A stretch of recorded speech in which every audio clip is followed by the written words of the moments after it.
watching First News at 4 on KBTX. The people you know, the news you trust. We continue our focus on professional one-on-one relationships. A New York Times survey asked how appropriate certain situations are when it comes to working with the opposite sex, and how does that affect marriages?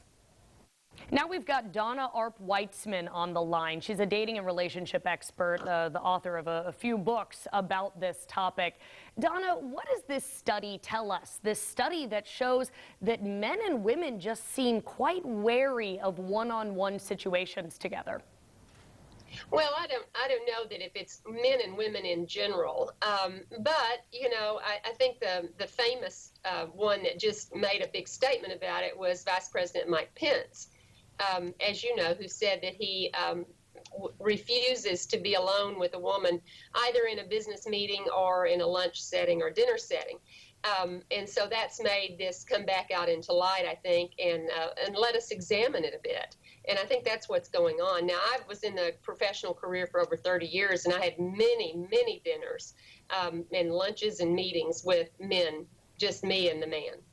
So what's your take on what Vice President Pence said? Because there are plenty of folks out there who agree with him and say that's the way to respect a relationship.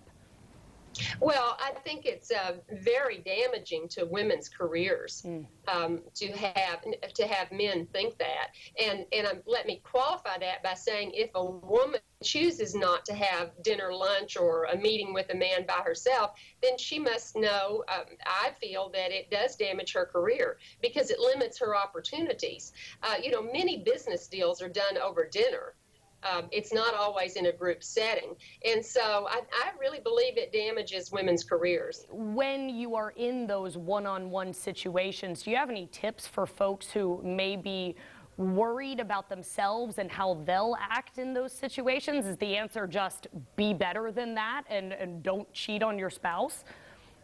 Well, you know, we can all do good things in those kinds of settings. Number one, not start talking about ourselves personally. Keep it strictly to business.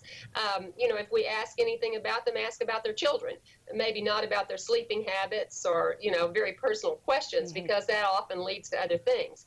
I think drinking too much at any meeting or any dinner or any lunch always leads to a problem. It helps to get us out of our self-control. So we need to watch our drinking in those situations and be measured, be aware of what we're doing. Perhaps even, and this sounds very limiting, but you know, perhaps even wearing the right kind of business suit. In all of those things. Now, I'm not blaming the woman or the man in any way. I just think it's a personal issue. But there are many kinds of religions and groups that choose not to interact with women on a one-on-one basis. Orthodox Jews many times don't want the man to be alone with another woman who's not his spouse. Muslims sometimes do that. Some Christian faiths do that. So it's not unheard of, but I just think that we need to think about, we being men and women, when we start limiting ourselves, we are limiting the other person. Beyond business settings and business meetings and business circumstances, just male-female friendships.